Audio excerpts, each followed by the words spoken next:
তেঁতুল পাতা ধারাবাহিকের আজকের পর্বে ধারাবাহিকের শুরুতে আমরা দেখতে পাই ঝিল্লি রঞ্জুকে বলছে, আন্টি তুমি জট দেখো, আমি আন্টির জন্য দুধ এবং তেল গরম করে নিয়ে আসছি। এরপর ঝিল্লি রান্নাঘরে চলে যায়। রঞ্জু ঋষিকে বলে, মেয়েটা একদম খাঁটি সোনা, ওকে কষ্ট দিস না, ওর কাছে যা। এরপর ঋষি চলে যায় ঝিল্লির কাছে। অন্যদিকে ঝিল্লি তেল এবং দুধ গরম করার ব্যবস্থা করছিল। ঋষিকে রান্নাঘরে দেখে ঝিল্লি জিজ্ঞেস করে, আপনি এখানে কেন? ঋষি বলে, আমি হেল্প করতে এলাম। ঝিল্লি বলে, আপনি কি ভেবেছেন আমি কোনো কাজ পারি না? বড় মা আমাকে সব জিনিস নিজের হাতে শিখিয়েছে। এরপর ঝিল্লি দুধ এবং তেল গরম করে ফেলে।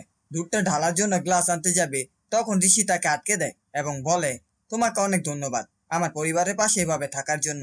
ঝিল্লি বলে, আমি ভাঙা পরিবারে বড় হয়েছি, আমার তো তেমন কেউ নেই, তাই আমি এই পরিবারটাকে আমার নিজের পরিবার মনে করি। এই পরিবারের জন্য আমি সবকিছু করতে পারি।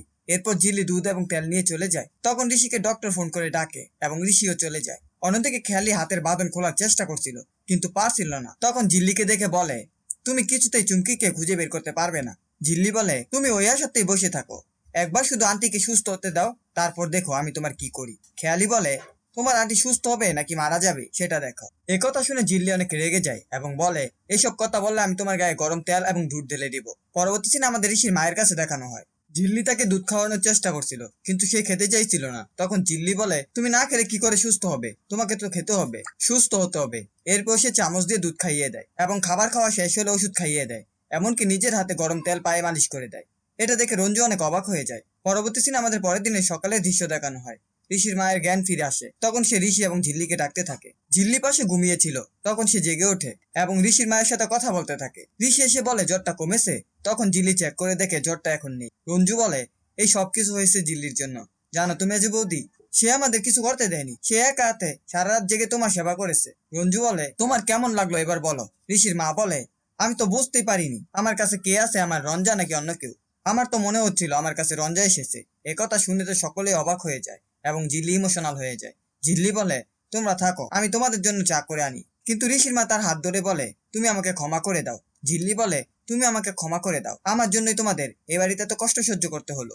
এরপর ঋষির মা ঝিল্লির হাত ধরে কাঁদতে থাকে এবং বলে, সব সন্তানের স্পর্শ তো মায়ের কাছে একই হয়। একথা শুনে ঝিল্লি সেখানে আর থাকতে পারে না, কাঁদতে কাঁদতে বের হয়ে যায়। ঋষির মা বলে, মেয়েটাকে কষ্ট দিস না, মেয়েটা অনেক ভালো, তুই ওর কাছে যা। অন্যদিকে ঝিল্লি তার রুমে গিয়ে কাঁদতে থাকে।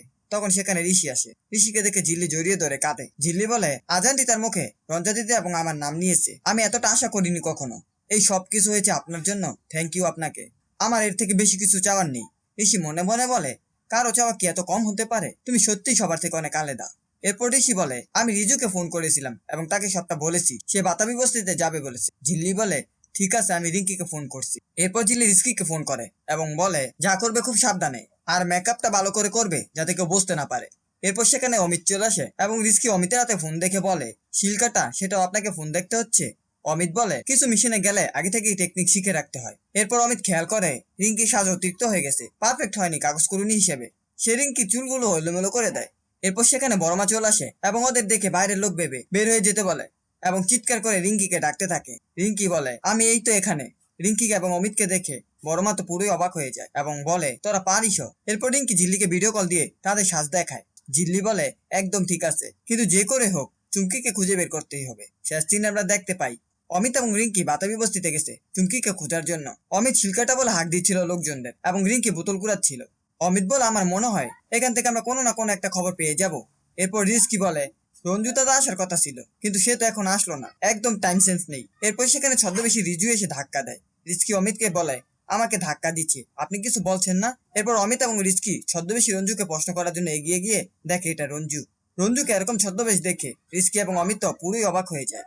এই ছিল তেঁতুল পাতা ধারাবাহিকের আজকের আপডেট। ভিডিওটি ভালো লাগলে চ্যানেলটিকে সাবস্ক্রাইব করে পাশে থাকা বেল আইকনটি অন করে